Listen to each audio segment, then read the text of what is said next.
Story 1, The Night Watchers. This happened 2 years ago on Halloween night in 2023. I'm Marcus, a 25-year-old now, but back then I was 22 and working as a recreation coordinator for the city of Portland, Oregon. That particular Halloween fell on a Tuesday, and we just wrapped up our annual fall festival at the community center downtown. It had been an exhausting 12-hour shift coordinating everything from the pumpkin decorating stations to the costume parade, from the apple bobbing contest to an epic dodgeball tournament between parents and kids that got way more competitive than anyone expected. By the time I clocked out around 5:30 p.m., every muscle in my body ached. I'd been on my feet since 6 a.m. setting up, and all I wanted was to go home to my studio apartment in the Pearl District, order some takeout, and zone out in front of the TV. Maybe watch some horror movies if I could stay awake long enough. Community work is rewarding, don't get me wrong, but organizing events where you're constantly on and making sure hundreds of kids are having a good time while keeping them safe. That drains you in a way that's hard to explain to people who haven't done it. I got home around 6:15, kicked off my shoes, and collapsed on my couch. I just started browsing delivery options on my phone when it rang. It was my younger sister, Maya. Before I even answered, I had a feeling I knew what this was about. "Marcus, hey." Her voice had that specific tone, the one that meant she needed a favor. "So, I know you just got off work and you're probably exhausted, but Mom and Dad are being total buzzkills. They won't take me and Connor trick-or-treating. Dad says his back hurts and Mom has a headache. And Connor's parents, you know how they are, they're at some dinner party in Lake Oswego and won't be back until late." Connor was my nephew, Maya's son. She'd had him young, at 16, and our parents had basically helped raise him while Maya finished high school and then community college. Now she was 17, working part-time at a coffee shop and trying to figure out her future. Connor was 10, a good kid, full of energy and obsessed with video games and superhero movies. I sighed, already knowing I was going to say yes. "What time do you want me there?" "Really? Oh my God, thank you. You're the best brother ever. Can you come now? We're at Mom and Dad's. Connor's been ready for like an hour and he's bouncing off the walls." 20 minutes later, I pulled up to my parents' house in Beaverton, a quiet suburban neighborhood with lots of families. I honked twice and waited. A few minutes later, the front door opened and Maya emerged, followed by Connor. Maya had gone all out with her costume. She was dressed as Poison Ivy from DC Comics, complete with a red wig, green leotard covered in fake leaves, and arm-length gloves. She'd even painted her face and arms with green makeup to give that plant-human hybrid look. Connor was dressed as Spider-Man, the Miles Morales version, with a black and red suit that actually looked pretty legit. "Uncle Marcus!" Connor shouted, running up to the car. "Check out my web shooters. They actually spray silly string."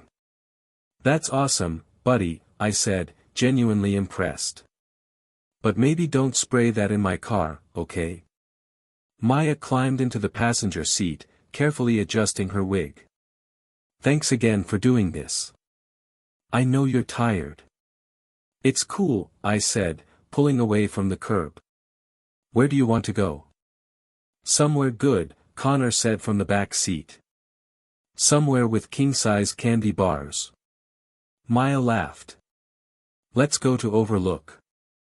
You know that neighborhood off North Fremont?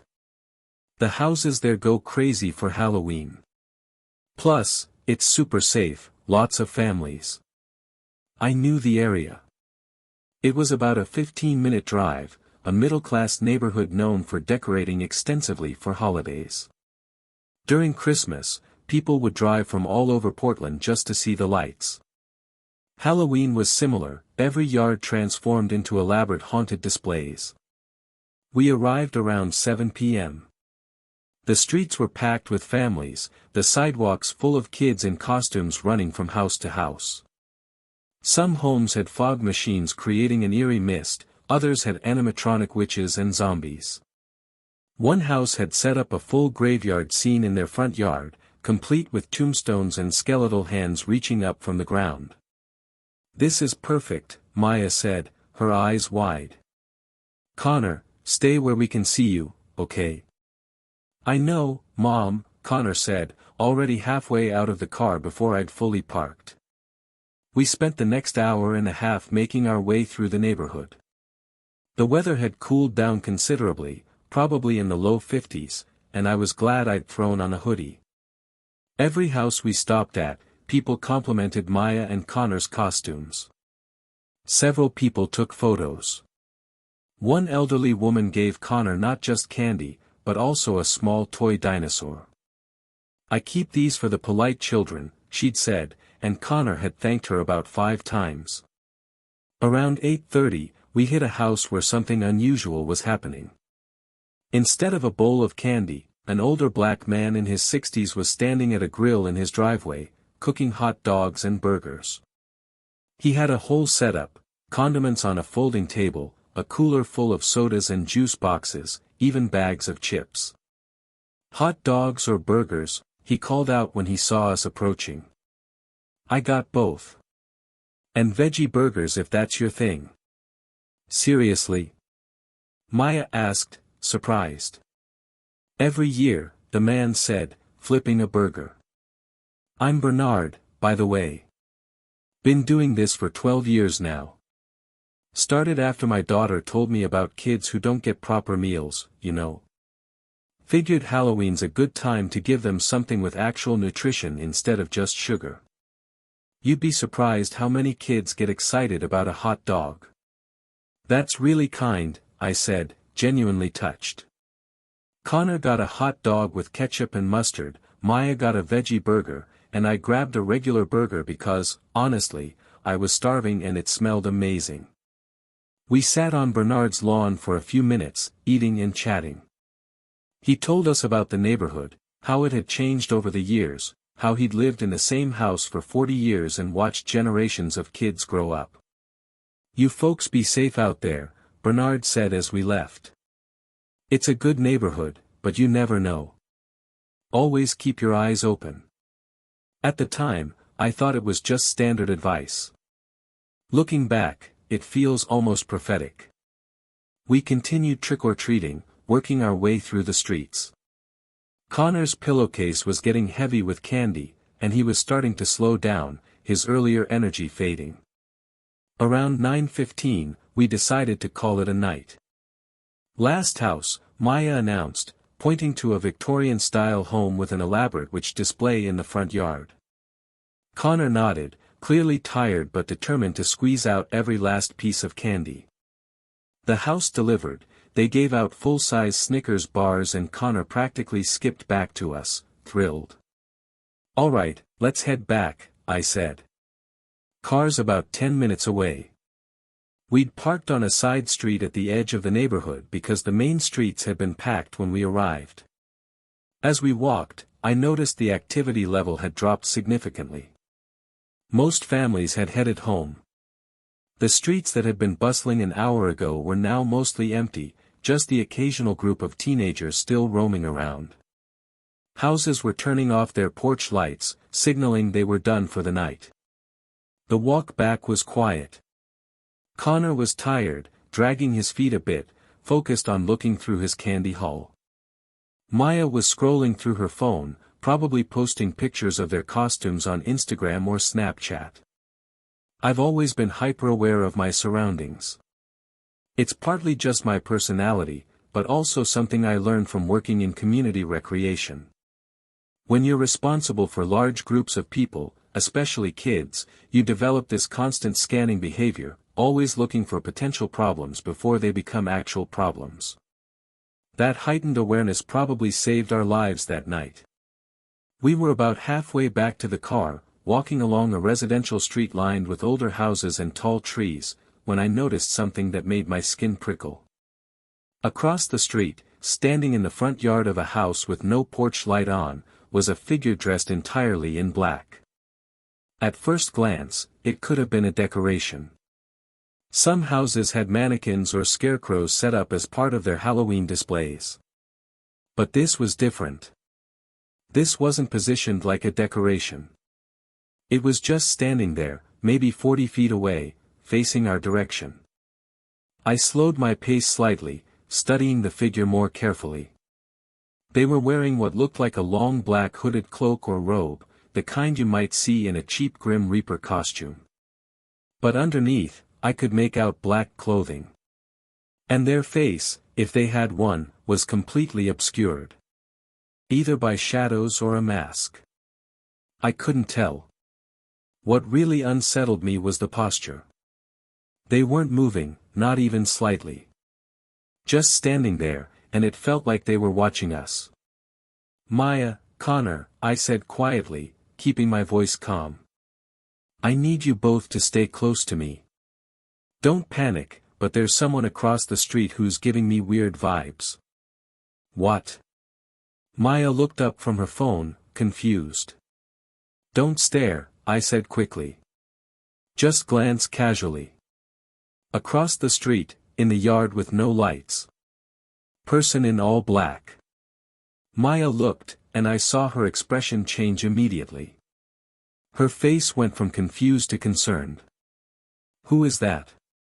Probably just someone trying to scare people, Connor said, but even he sounded uncertain. I put my hand on Connor's shoulder, gently steering him to walk on my other side, putting myself between him and the figure across the street. Maya moved closer to me on the other side. Just keep walking, I said. Act normal. I should probably explain something here. I carry a firearm. I have a concealed carry permit, and I keep a Glock 19 in my backpack whenever I'm out. It's something I started doing after a friend of mine was mugged at gunpoint near his apartment. Oregon's laws allow it, and I'm trained, took the classes, practice at the range regularly. Maya knows about it. Our parents know. Connor doesn't. He's too young to understand, and I don't want to scare him or have him tell his friends that his uncle carries a gun. The moment I told Maya to stay close, using that serious tone, I knew she understood. She'd immediately realized I was concerned enough that I was thinking about the gun. I could see it in how her body language changed, how she put her hand on Connor's other shoulder. We kept walking, maintaining a steady pace. I did a casual glance over my shoulder, trying to make it look like I was just checking for traffic or something. The figure was still there, still in the same position. We walked another 30 feet or so. I checked again. Still there. Then, as we turned a corner onto the next block, I heard it. Footsteps behind us. Not the light steps of kids running around, but heavy, deliberate footsteps. The kind made by boots hitting concrete. I turned around, and my stomach dropped. It was the same figure, but now I could see them much more clearly because they'd crossed the street and were on our side, maybe 50 feet behind us. The cloak was still there, but now I could see what was underneath it. They were wearing a tactical vest, the kind you see in military or police photos. Black cargo pants tucked into combat boots. Black gloves. And their face was covered by what looked like a black balaclava or ski mask, completely featureless. This wasn't a Halloween costume. This was someone dressed for action. And they were following us. My heart rate spiked. Every instinct I had was screaming that this was wrong, that we were in danger. Maya, Connor, I said quietly but firmly, stopping just long enough to make sure they were listening. Listen to me very carefully. Do not panic. Do not look behind us. But that person I pointed out. They're following us right now. They're about 50 feet back. What? Maya's voice cracked slightly. Mom. Connor sounded scared now. We're going to keep walking, I continued, starting to move again, making sure they moved with me. Normal pace. Don't run. Don't look back. Connor, buddy, I need you to be really brave right now, okay? Stay between me and your mom. We're almost to the car. Uncle Marcus, I'm scared, Connor whispered. I know, buddy. But we're going to be fine. Just trust me and do exactly what I say. We walked. Every few seconds, I'd glance back, trying not to be obvious about it. The figure maintained the same distance, about 50 feet, matching our pace. Not getting closer, but not falling behind either. Just following. Maya pulled out her phone. I'm calling 911. Wait, I said. Not yet. Let's see if they break off when we get to the car. If they're still following when we're close, then call. We were about 4 minutes from the car now, but it felt like miles. The street was dark here, fewer streetlights, no people around. Most houses had their lights off. The only sounds were our footsteps and the footsteps behind us. I glanced back again. Still there. Still following. 3 minutes from the car. Still there. 2 minutes. Still there. Then I saw our car ahead, parked under a streetlight.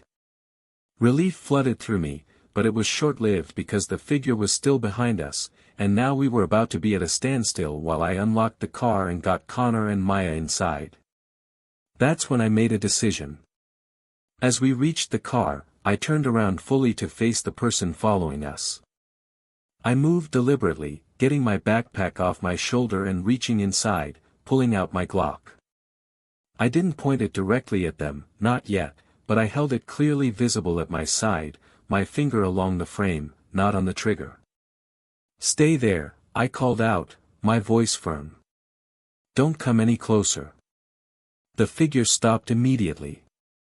For a few seconds, they just stood there, about 30 feet away now. Then, slowly, they raised their hands, palms out, in a gesture that seemed almost surprised. Then they reached up and pulled off the balaclava. It was a woman. White, probably in her early to mid-30s, with short brown hair and sharp features. Her expression was completely blank, emotionless. She just stared at me. Why are you following us? I demanded, keeping my voice steady despite my racing heart. She didn't answer immediately. Just kept staring with those emotionless eyes. Behind me, I could hear Maya's sharp breathing and Connor's quiet whimpering. Answer me, I said, louder this time. Why are you following us? Finally, she spoke. Her voice was flat, almost robotic. I'm an undercover police officer. There was a report of a break-in on this street. I was investigating. I saw you, and the way you looked at me made me think you might be involved. You ran, so I followed. I stared at her, my mind racing. The story made no sense. Absolutely no sense. If you're investigating a break-in, why were you just standing in that yard doing nothing? I asked. Why would me glancing at you make you think I'm a suspect? And if you're undercover, why are you wearing tactical gear? That's not exactly subtle. She didn't answer. Just kept staring at me with that blank expression. And what's with the cloak? I pressed. That's not standard police gear. Still no answer. But something changed in her face. Her eyes narrowed slightly, and the corners of her mouth twitched. It wasn't quite a smile, but it was something. Something that made my skin crawl. Where's your badge? I asked. Show me your badge and ID. I'm undercover, she repeated in that same flat tone. I don't carry identification when I'm working undercover. That's not how it works, I said. Undercover or not, you have to identify yourself as law enforcement if directly asked. Show me your badge or I'm calling the real police right now. For a long moment, we just stood there, locked in this tense standoff. Then her expression changed completely. She smiled. It was the creepiest, most unsettling smile I've ever seen, like she was trying to mimic human expression but didn't quite understand how it worked. "You know what?" she said, and her voice had changed too, less robotic now, more sinister. "If you didn't have that gun, this night would have ended very, very differently for you and your family." My blood ran cold. Then I noticed movement in my peripheral vision. From between two houses to our right, figures emerged. 4 of them, all dressed similarly in tactical gear but without the cloaks. 3 men and 1 woman, all wearing balaclavas. They weren't running toward us, but they were walking deliberately in our direction, spreading out slightly as they approached. "Get in the car," I said to Maya, my voice tight.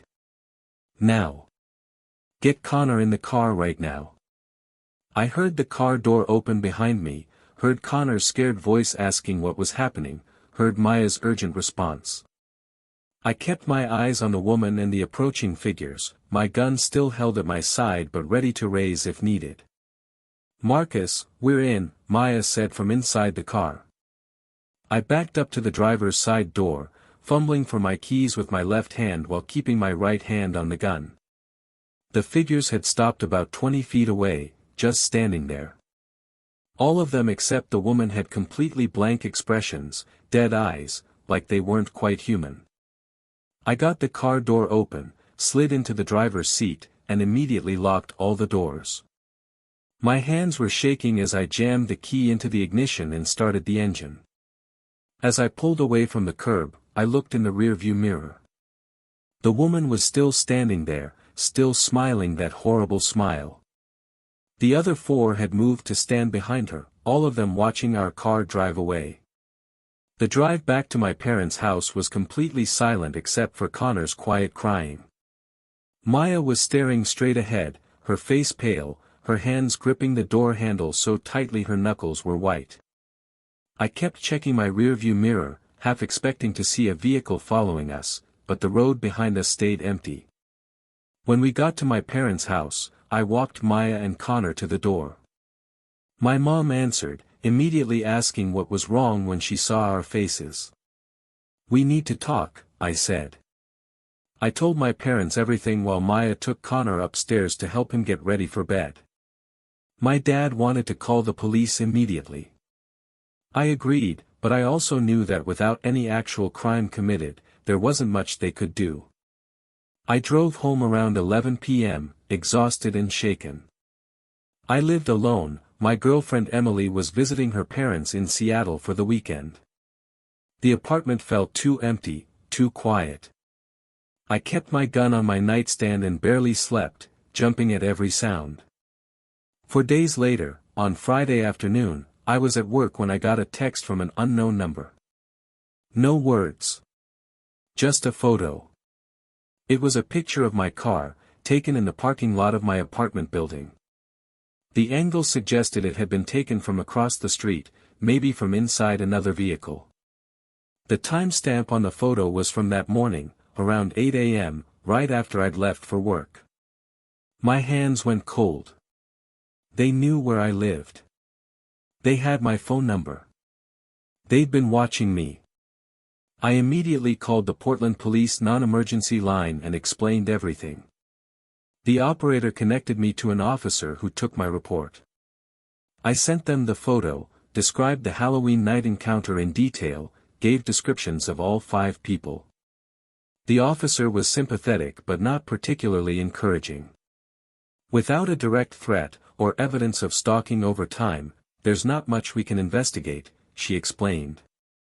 "But we'll file the report. If anything else happens, call us immediately. And consider filing for a protective order if you can identify any of these individuals." "How am I supposed to identify them?" I asked, frustrated. "They were wearing masks." "I understand, Mr. Chen. I'm sorry. Keep that photo, document anything else that happens, and call us if there are any further incidents." That weekend, I couldn't stop thinking about it. Who were these people? Why had they targeted us? The neighborhood had been full of families, dozens of potential targets. Why us specifically? On Sunday, I made a decision. Maybe it was stupid, maybe it was curiosity, or maybe I just needed to feel like I was doing something.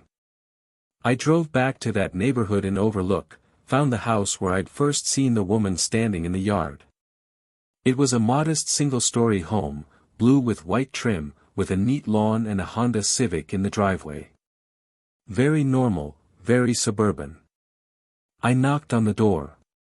A middle-aged white man answered, probably in his late 40s, wearing a Seahawks sweatshirt and looking confused to see a stranger at his door. "Can I help you?" he asked. "Hi, sorry to bother you," I said, trying to sound casual. This is going to sound strange, but were you home on Halloween night? His confusion deepened. Yeah, why? Did you have any break-ins or attempted break-ins? Or see any suspicious people in your yard? No, he said slowly. Nothing like that. Why are you asking? I explained, briefly, about seeing someone standing in his yard that night, about being followed. His expression went from confused to concerned. I didn't see anything, he said. My wife and I went to bed early because we both had to work the next day. We turned the porch light off around 8:30. If someone was in our yard, we didn't know about it. No police came by asking questions. No, nobody. He paused. Should I be worried? Should I call the police? I already filed a report, I assured him.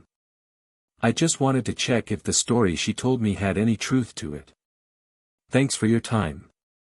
As I walked back to my car, I felt sick.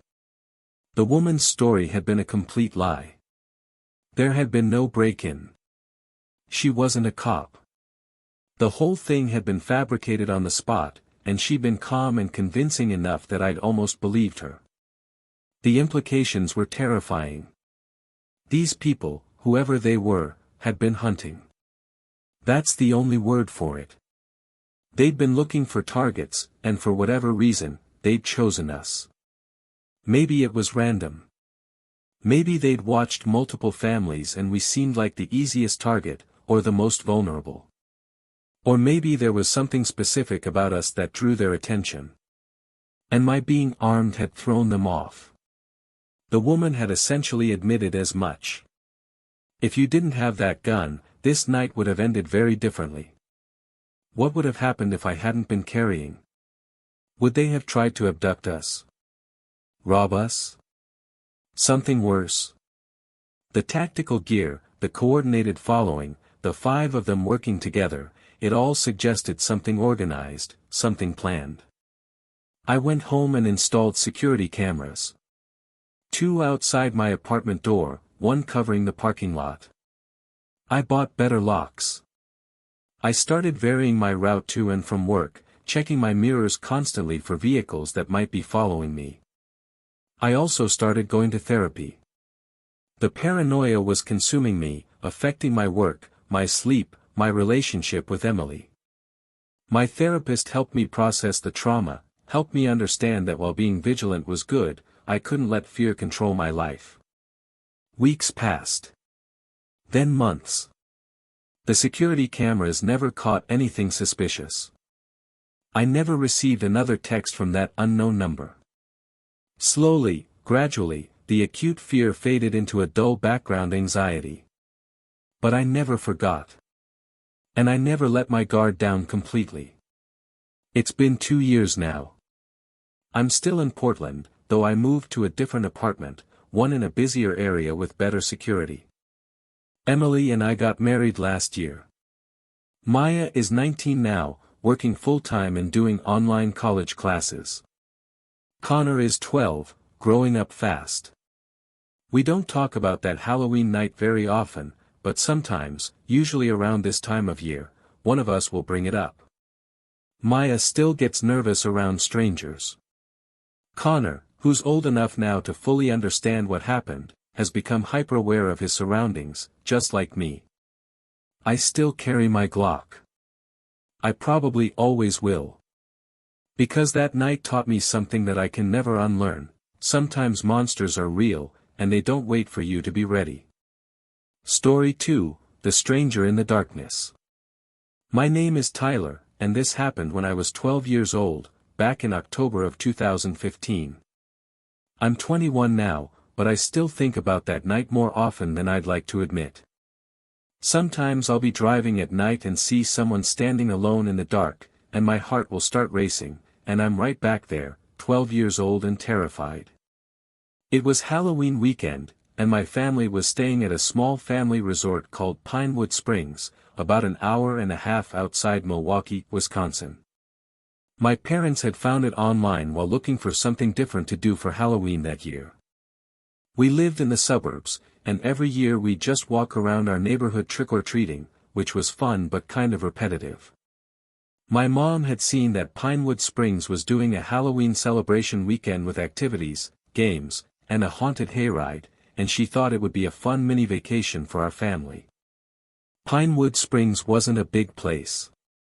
According to their website, they had 12 guest cabins, a main lodge building with a small restaurant and game room, a lake for fishing and kayaking, and several acres of open fields and woodland. It was a family-run business, owned by a couple who'd started it back in the 80s. We arrived on Friday afternoon, October 30th. The drive from our house in Brookfield took about 90 minutes through increasingly rural landscape. By the time we pulled up to the resort's entrance, we were surrounded by dense forests on all sides. The resort itself sat in a cleared area, the cabins arranged in a rough semicircle around the main lodge, with the lake visible behind it. In daylight, it was actually pretty nice. Peaceful. The fall colors were beautiful, lots of reds and oranges and yellows in the trees. There were families arriving, kids running around in costume already even though it was only 4 p.m. The air smelled like campfire smoke and cider. My parents checked us in at the lodge while I explored a bit. They had Halloween decorations everywhere, carved pumpkins lined the walkways, fake cobwebs hung from the cabin porches, orange string lights were draped between the buildings. Someone had set up a scarecrow display near the entrance to the walking trail that led into the woods. Our cabin was cabin 7, about 100 feet from the lodge. It was simple but cozy, 2 bedrooms, a small living area with a fireplace, and a bathroom. My room had bunk beds and a window that looked out toward the woods. My parents' room was slightly larger with a queen bed and a window facing the lake. "This is cool," I said, dumping my backpack on the lower bunk. "Isn't it?" My mom was already unpacking, hanging clothes in a tiny closet. "And tonight there's a kids' movie in the lodge, then tomorrow is the big Halloween celebration. Hayride, costume contest, games, the whole thing." My dad was studying a map of the resort that had been left on the kitchen counter. "Says here there are hiking trails through the woods. Maybe we can do that Saturday morning before everything starts." I wasn't particularly interested in hiking, but I nodded anyway. I was more excited about the Halloween stuff. That evening, we went to the lodge for dinner. They were serving chili and cornbread, and the place was packed with families.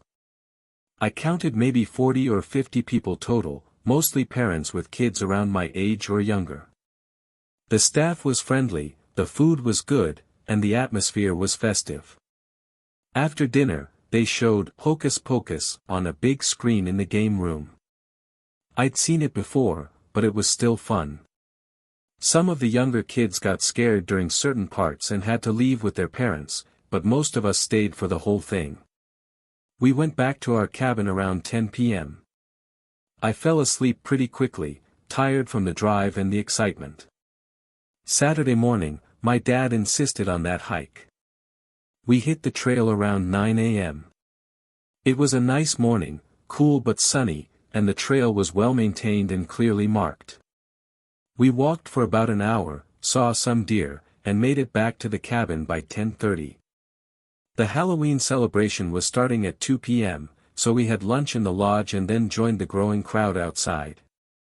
They'd set up the main field with various activity stations, a pumpkin toss game, a mummy rap race, a Halloween trivia booth, face painting, and a costume contest stage. The hayride was scheduled to start at 7 p.m., after it got dark. I was wearing my costume, Green Lantern. It was a store-bought costume, nothing special, but I liked it. There were a lot of kids in costume already, and some of them were really good. I saw an entire family dressed as the Addams Family, some kids dressed as Minecraft characters, and one teenager who'd made an incredibly detailed Predator costume. Around 2:30, while I was in line for the pumpkin toss, I met another kid named Tyler. He introduced himself and said he and his parents were staying in cabin 8, right next to ours. He was wearing a skeleton costume, the kind that glows in the dark, and he seemed cool. "This place is pretty awesome, right?" he said. "Yeah," I agreed. "Have you been on a hayride before?" "Nah, first time here. But my cousin came last year and said it's actually scary. Like, really scary." We hung out for the next few hours, going from activity to activity, collecting candy at various booths, and generally just being kids having fun. The costume contest happened around 5 p.m., and the Predator costume won first place, which seemed fair. As it started getting dark, the whole atmosphere of the resort changed.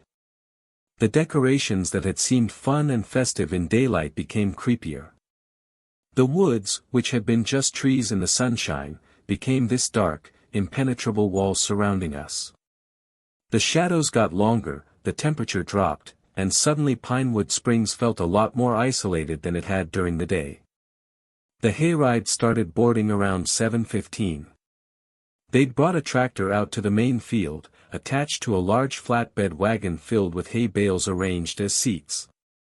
There were probably 25 or 30 of us who got on, families with younger kids, some teenagers, and Tyler and me with our respective parents.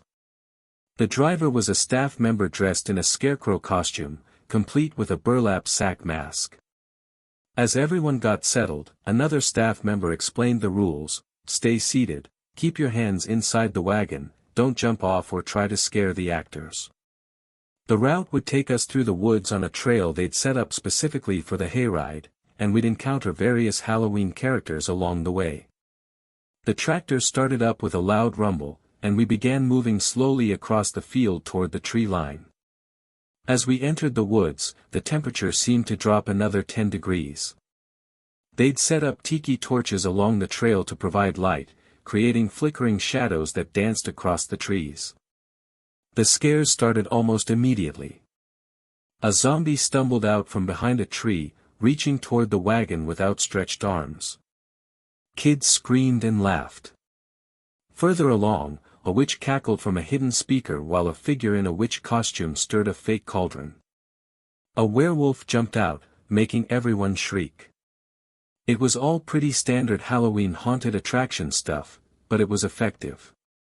The combination of the darkness, the sound effects, the actors in costume, the slow pace of the tractor creating this sense of being trapped, it all worked to create genuine scares. Tyler and I were sitting on a hay bale on the left side of the wagon, near the back. His parents were behind us, my parents were a few rows ahead. We kept elbowing each other whenever something scary happened, trying to act braver than we actually felt.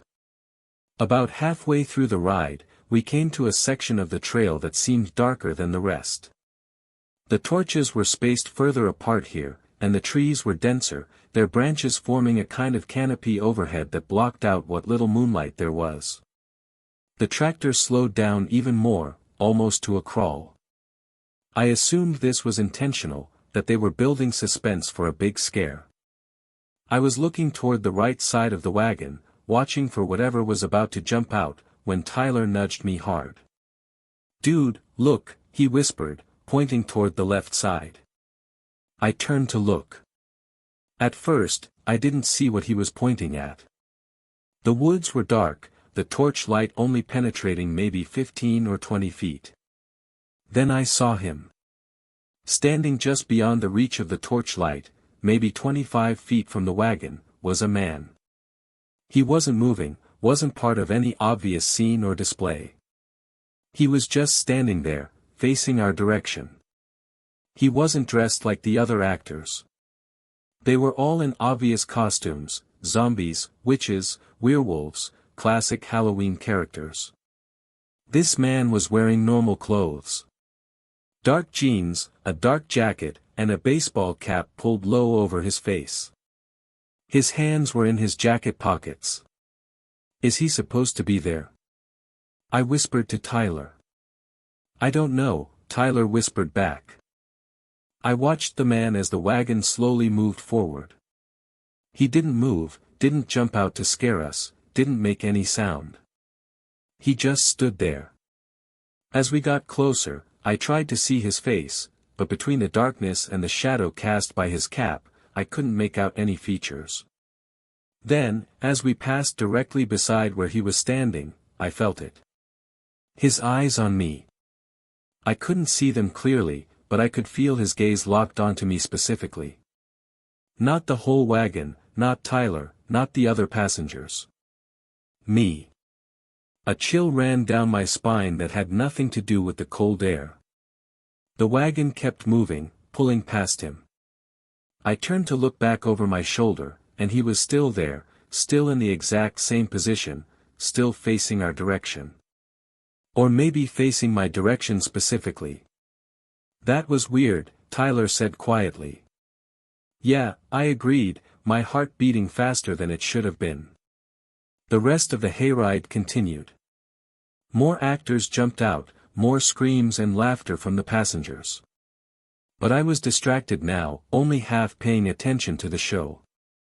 I kept thinking about that man, about the way he'd just been standing there, watching. When the hayride ended and we got off the wagon, I looked back toward the woods, half expecting to see him emerge from the tree line.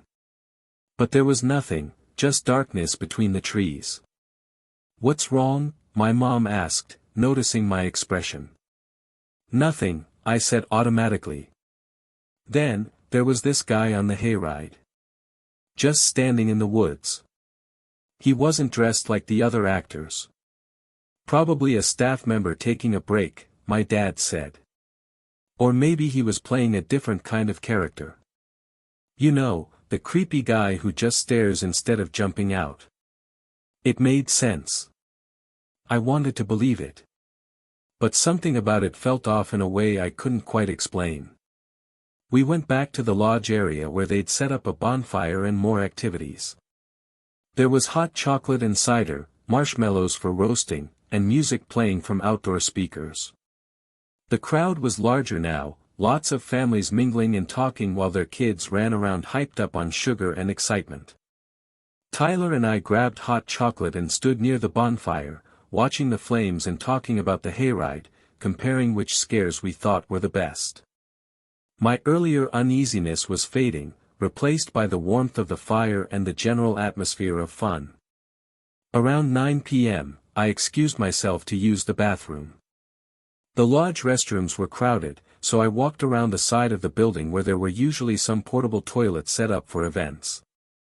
As I was walking back, taking a shortcut between two of the storage sheds, I saw him again. The same man from the woods. Same dark clothes, same baseball cap. He was standing about 40 feet away, near the edge of the tree line that bordered the resort property. He wasn't doing anything, wasn't talking to anyone. Just standing there alone, facing the direction of the bonfire and the crowd. I stopped walking, my heart suddenly pounding. This time, with the glow from the lodge lights and the bonfire, I could see more details. He had a short, dark beard.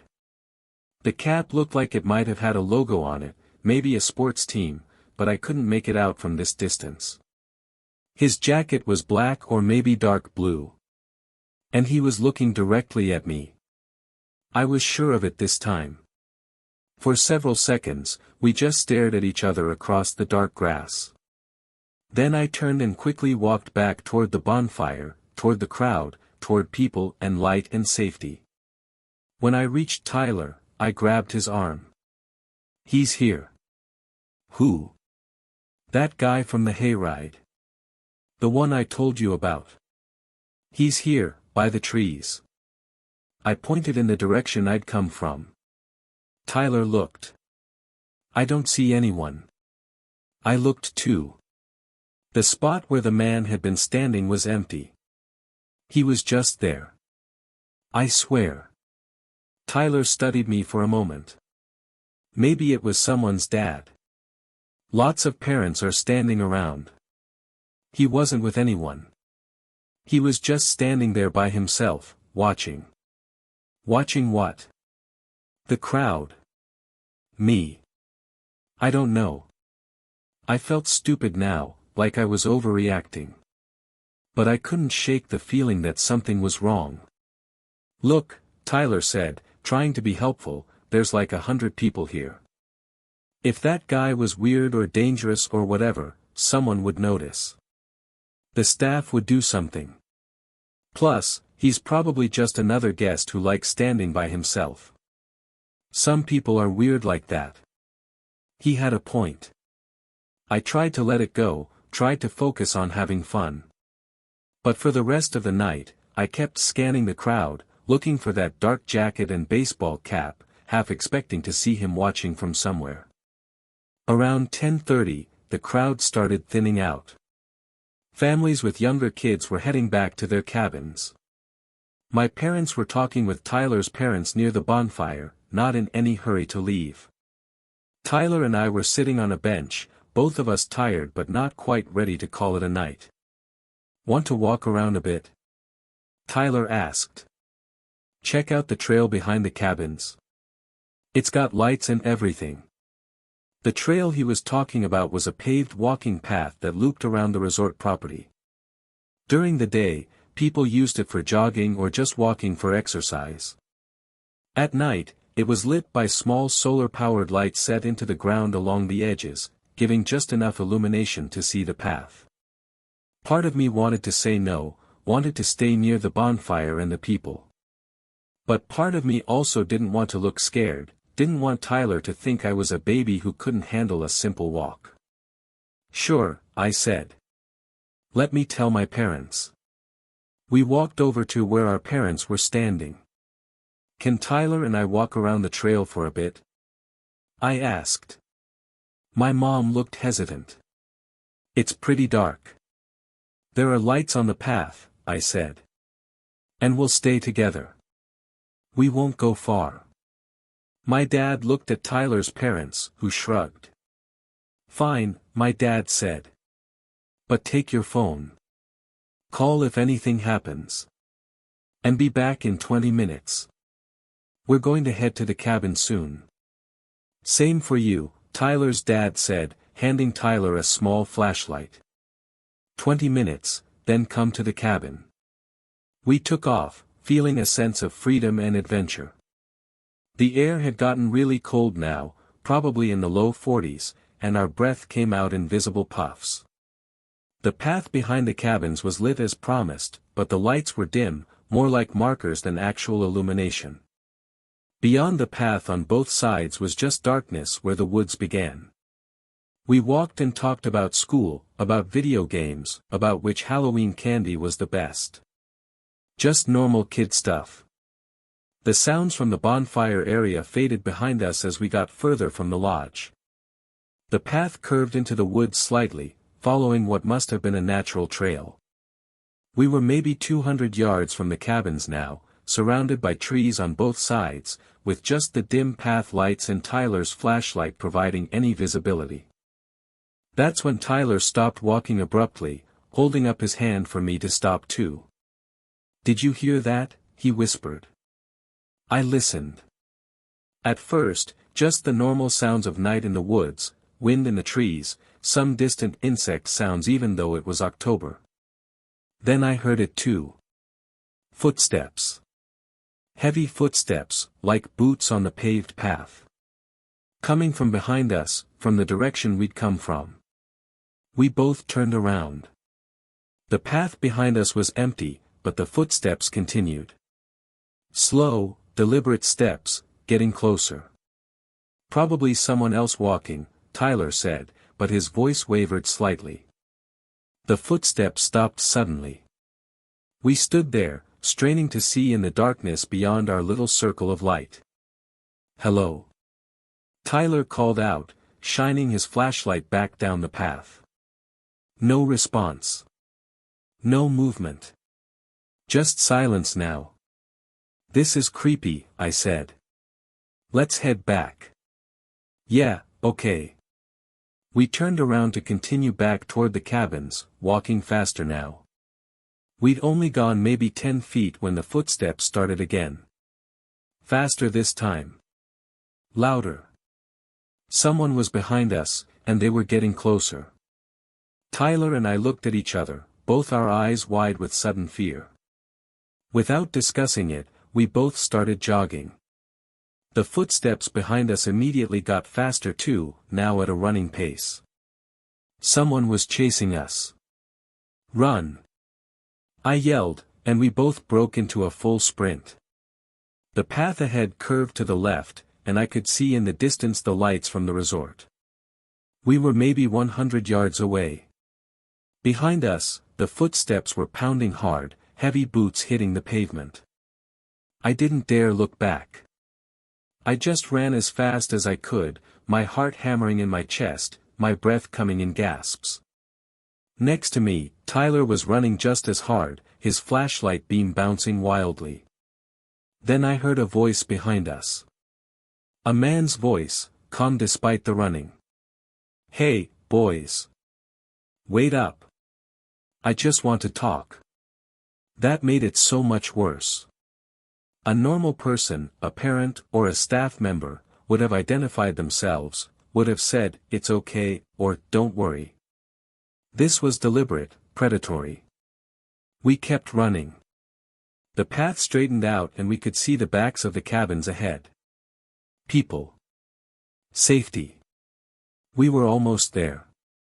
"Come on, don't be like that. I got candy." The voice was closer now.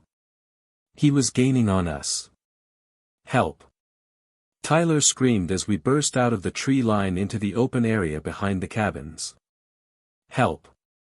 Several people turned toward us, a couple smoking cigarettes outside one of the cabins, some teenagers sitting on a cabin porch, a man loading something into a car. "Help!" I screamed again, pointing back at the trail. We ran toward the closest adults, the smoking couple, who looked alarmed and confused. "What's wrong?" the woman asked. "Someone's chasing us." Tyler gasped out, bent over, trying to catch his breath. I turned around, expecting to see the man emerge from the trail behind us. But the path was empty. Just darkness under the trees. Whoever had been chasing us had stopped or retreated back into the woods. By now, more people had come out of their cabins, including my parents and Tyler's parents. "What happened?" my mom demanded, her face pale with worry. Between gasps for air, Tyler and I explained, the footsteps, the chase, the voice. My dad and Tyler's dad, along with two other men, immediately grabbed flashlights and walked toward the trail. "You boys stay here," my dad ordered. They searched the trail for several minutes while a crowd of concerned guests gathered. My mom kept her arm around me, and I could feel her shaking. When the men came back, they looked grim. "Didn't see anyone," my dad said. "But there are definitely footprints on the path. Boot prints, larger than what the boys are wearing. Fresh." Tyler's mom had already called 911. "Police are on their way," she announced. The resort manager, a woman named Patricia, had been alerted and came rushing over. "What happened? Is everyone okay?" We explained again. Patricia's face went from concern to horrified.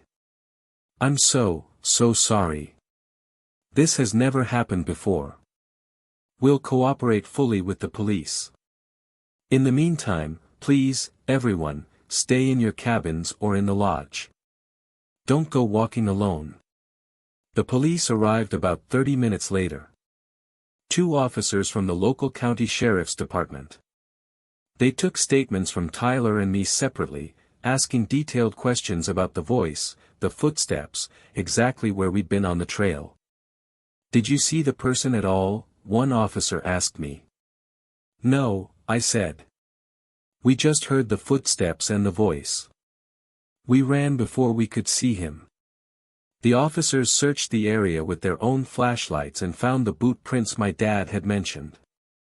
They took photos and measurements. Then I remembered. "Wait," I said to the officer interviewing me. "Earlier tonight, and during the hayride, I saw a man. He was just standing and watching. It might be the same person." I described him, the dark clothes, the baseball cap, the beard, how he'd been standing in the woods during the hayride and later near the tree line by the bonfire.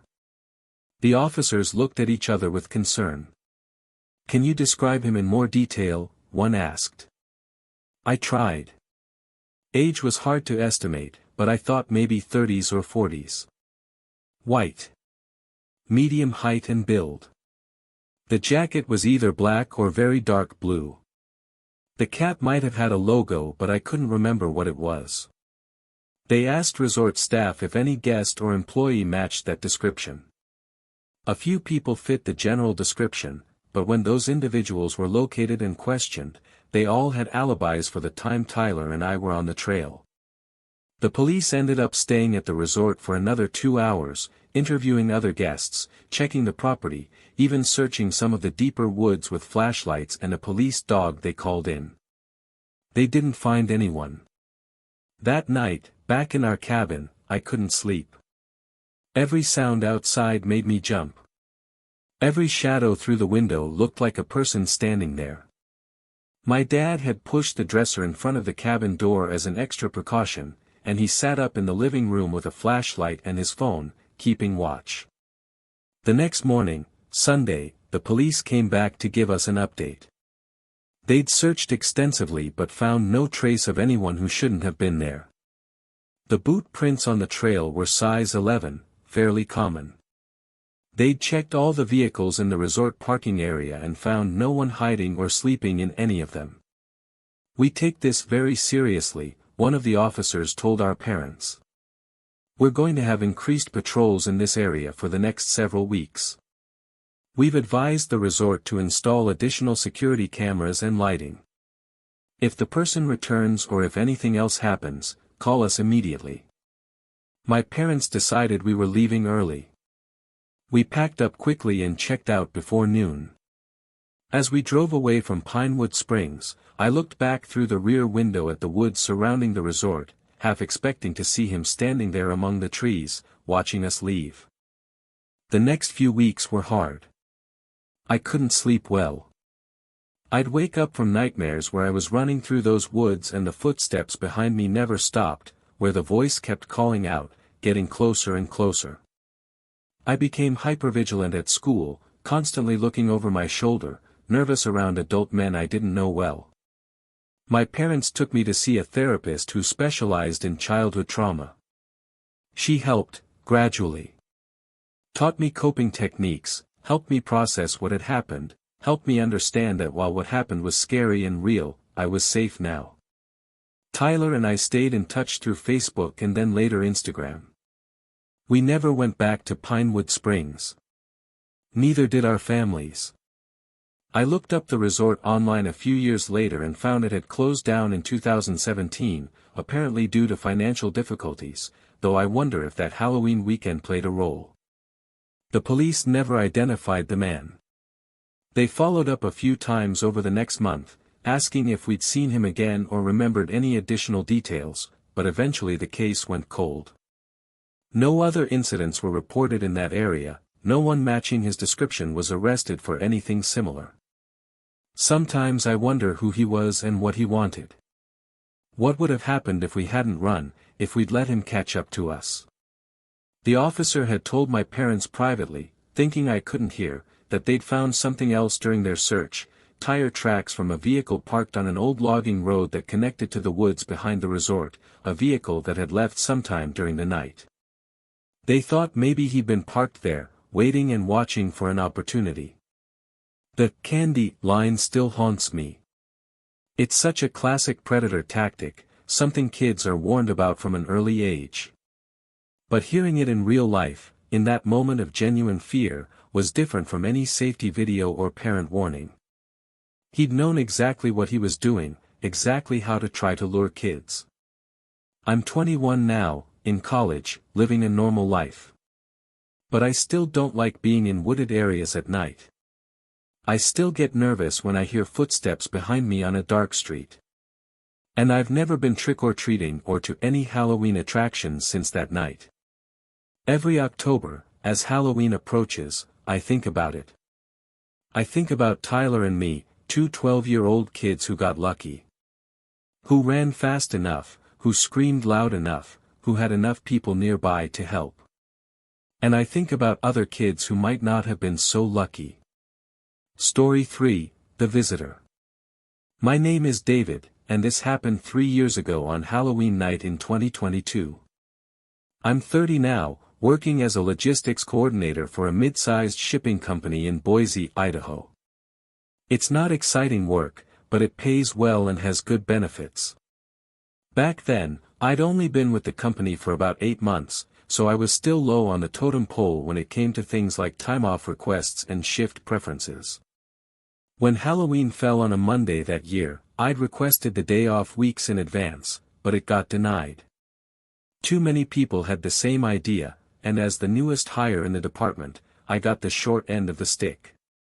So instead of enjoying my favorite holiday, I worked a full 9-hour shift, dealing with inventory discrepancies and a malfunctioning warehouse system that kept crashing. I finally clocked out at 6:45 p.m., exhausted and irritated. I'd been looking forward to Halloween for weeks.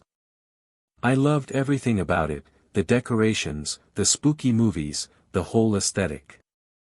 I'd decorated my house back in early October, covering the porch with fake cobwebs, setting up a skeleton display in the yard, hanging string lights shaped like ghosts and pumpkins.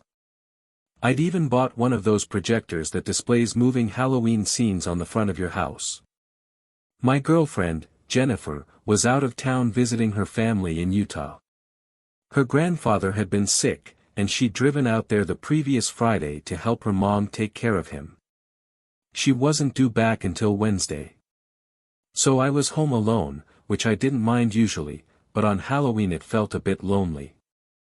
I lived in a small house on the outskirts of Boise, in a neighborhood called Eagle Hills. It wasn't rural exactly, I had neighbors on both sides and across the street, but the houses were spaced further apart than in typical subdivisions. My property was about a 1/4 acre, with a decent yard and some mature trees. The street was quiet, mostly young families and a few retirees. When I got home, I changed out of my work clothes and into sweats and a hoodie. It was cold out, probably in the mid-40s, with a clear sky. Perfect Halloween weather. I grabbed the big bowl of candy I'd prepared and sat on my front porch, turning on all the Halloween decorations and lights. For the first hour, I got a steady stream of trick-or-treaters. Lots of young kids with their parents, some groups of teenagers, all in various costumes. I recognized some of the neighbors and their kids, made small talk with parents about the weather and how busy the neighborhood seemed this year. It was nice, exactly the kind of low-key Halloween evening I'd been wanting. By around 9 p.m., the trick-or-treater traffic had slowed to almost nothing. Most of the houses on my street had turned off their porch lights, signaling they were done for the night. I took my bowl of remaining candy inside, turned off my porch light, and settled onto my couch with a bowl of leftover candy corn and my laptop.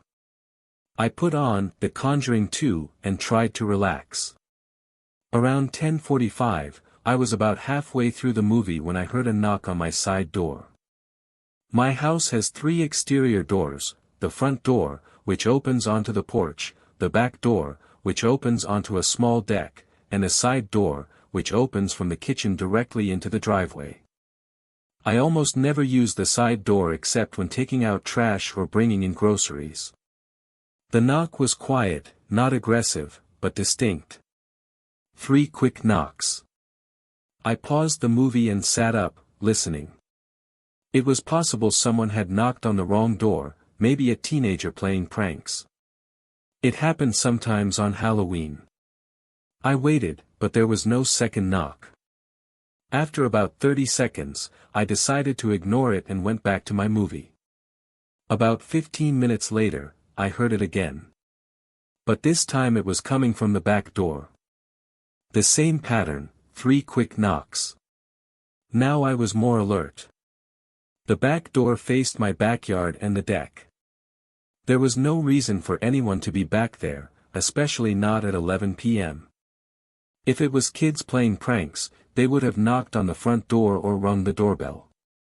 I muted the TV and stood up, moving quietly toward the kitchen. From there, I could see through the kitchen window that looked out toward the deck and back door. The deck had a motion sensor light that should have turned on if anyone approached, but it was dark out there. Maybe the sensor was broken, or maybe whoever had knocked had already moved away from the door. I stood there for a minute, watching and listening. Nothing. No more knocks, no movement outside that I could see. I was about to go back to the couch when I heard a different sound. The distinct metallic rattle of a doorknob being turned slowly. Someone was trying my back door handle. My heart rate spiked immediately. This wasn't kids playing pranks. This was someone testing to see if my door was locked. I moved closer to the window, trying to see who was out there without making my presence obvious. That's when I saw him. A man was crouched down near the back door, partially obscured by the shadows. He was wearing dark clothes, and I could see he had something in his hand. Something long and metallic. A crowbar, maybe, or a pry bar. The motion sensor light still hadn't turned on, and I realized with a cold feeling that he must have disabled it somehow. Unscrewed the bulb or covered the sensor. This was planned. This was deliberate. I backed away from the window quickly, my mind racing. I needed to call 911, but my phone was in the living room. I also needed to make sure all my doors were locked, though given that he was literally testing them, I hoped they were. I grabbed my phone from the coffee table and immediately dialed 911, speaking in a whisper even though I was inside and he probably couldn't hear me. 911, what's your emergency? There's someone trying to break into my house, I whispered urgently. He's at my back door right now. I'm home alone. What's your address, sir? I gave it to her. Are you in a safe location? Can you lock yourself in a room? I'm in my living room. I can go upstairs. Do that now, sir. Lock yourself in a room, preferably one with a window in case you need to escape. Stay on the line with me. Officers are already being dispatched. I moved quickly up the stairs, my phone pressed to my ear. My bedroom was at the front of the house, with a window that looked down onto the driveway and front yard. I went in and locked the door, then moved to the window. I'm in my bedroom, I whispered to the dispatcher. Good. Do you have a weapon, anything to defend yourself if necessary? I have a pocket knife in my nightstand. I also had a baseball bat in my closet, but I didn't mention that. Get it and keep it close. But your priority is to stay locked in that room and stay on the line with me. Do not engage unless you absolutely have to. I could hear a sound downstairs. A faint cracking noise. Then silence. I think he's trying to break a window, I whispered. Officers are 3 minutes away, sir. Just stay where you are. I peeked out my bedroom window, looking down at the front yard. From this angle, I could partially see around the side of the house. I watched, my heart pounding, as a figure moved across my yard. It was the man from the back door. I could see him more clearly now in the glow from the streetlight. He was white, maybe in his 30s or 40s, wearing a dark jacket and jeans.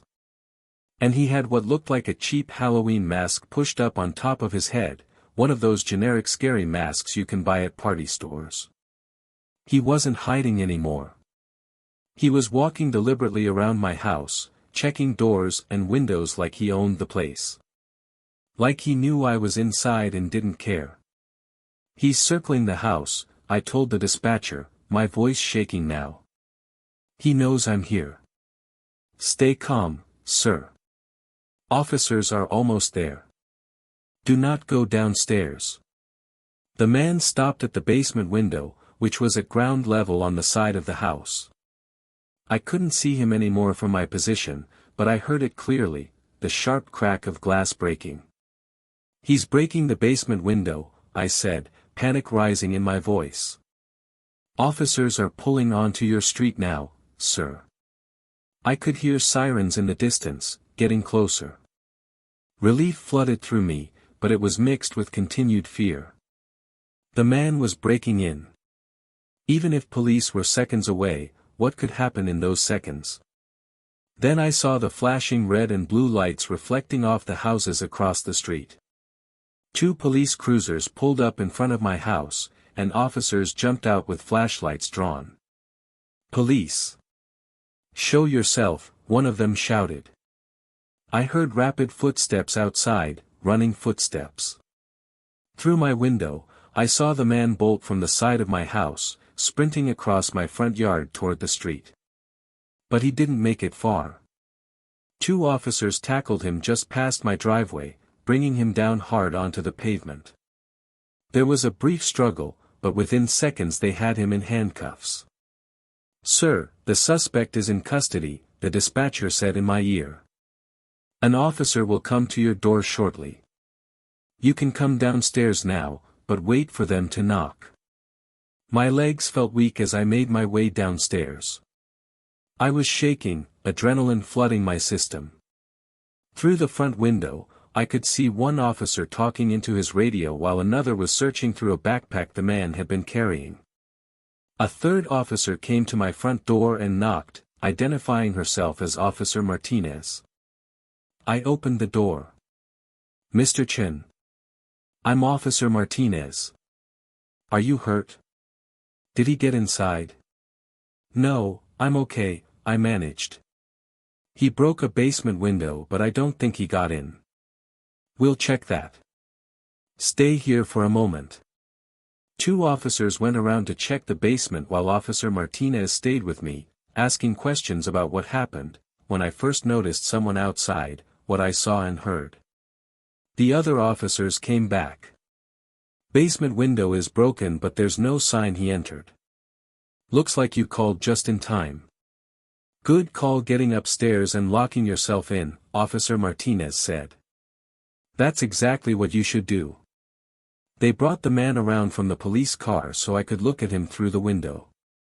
Even in handcuffs, even surrounded by police officers, he was intimidating. He had a cold expression, emotionless, like getting caught was just a minor inconvenience. "Is that the person you saw?" Officer Martinez asked. "Yes. That's him." What happened next made my blood run cold. Another officer approached, carrying the backpack they'd taken from the man. "You need to see this," he said to Officer Martinez. She looked inside and her expression changed immediately. She looked at me, then back at the bag, then said quietly, "Mr. Chen, step back from the window please." "What is it?" She hesitated, then said, "The suspect was carrying items that suggest this wasn't a simple burglary. He had a handgun, a knife, duct tape, zip ties, and rope." The room seemed to tilt. Those weren't burglary tools. Those were kidnapping tools. Worse. "We're going to need you to come down to the station to make a full statement," Officer Martinez said. "And we'll need to process your house as a crime scene, photograph the broken window, check for fingerprints, that sort of thing." I nodded numbly. Over the next several hours, I gave my statement to detectives, went over every detail of the evening multiple times. They told me the man's name was Derek Paulson, 38, and he had an extensive criminal record. Multiple breaking and entering charges, assault, and he was a person of interest in at least 3 missing persons cases from neighboring states. If you hadn't called when you did, one detective told me bluntly, if you'd confronted him or if he'd gotten inside before we arrived, this could have ended very differently. They processed my house, boarded up the broken basement window temporarily, and recommended I upgrade my security system. I stayed at a hotel that night, unable to face sleeping in my house. Jennifer rushed home the next day when I told her what happened. We spent the next week getting new locks installed, security cameras set up inside and out, motion sensor lights around the entire property, even a monitored alarm system. But the physical security measures didn't help with the psychological impact. For months, I couldn't sleep properly. Every noise outside made me jump. I'd wake up multiple times a night thinking I heard someone trying the doors. I became paranoid about being home alone, constantly checking and rechecking that doors and windows were locked. I went to therapy, which helped. My therapist specialized in trauma, and she gave me tools for managing the anxiety and hypervigilance. Slowly, over many months, I started to feel more normal. The legal case against Derek Paulson proceeded without me having to do much. My testimony and the evidence were strong. He was convicted on multiple charges including attempted breaking and entering, possession of burglary tools, possession of an illegal firearm, and attempted kidnapping. He got 15 years. But during the investigation, they found connections between Paulson and 2 of those missing persons cases. A woman from Montana who disappeared from her home on Halloween 2 years prior, and a man from Wyoming who vanished from a rural property on Halloween 3 years before that. They couldn't prove conclusively that Paulson was responsible, but the circumstantial evidence was strong. The detectives thought Paulson specifically targeted people on Halloween, using the holiday as cover. Lots of people moving around after dark, lots of noise and activity to mask his actions, and people were less likely to call police about seeing someone in dark clothes lurking around because they assumed it was just part of Halloween. I've never been able to enjoy Halloween since. 3 years later, Jennifer and I are engaged and living in a different house in a different neighborhood. We don't decorate for Halloween. We leave our lights off and usually go out to dinner or a movie, anywhere but home. Sometimes I think about those missing people, the ones they think Paulson might have taken. I think about how their last moments might have been similar to what I experienced, hearing footsteps outside, seeing a figure in the dark, realizing too late that someone was hunting them. And I think about how close I came to being another one of those missing persons. 5 more minutes. If the police had been 5 minutes later, if I'd gone downstairs to investigate instead of calling 911, if I hadn't locked my bedroom door. 5 minutes. That's all that separated me from a very different ending to this story. These stories serve as reminders that while Halloween is meant to be fun and spooky, real danger can hide behind the masks and costumes. Always be aware of your surroundings, trust your instincts, and don't hesitate to call for help if something feels wrong. Stay safe out there.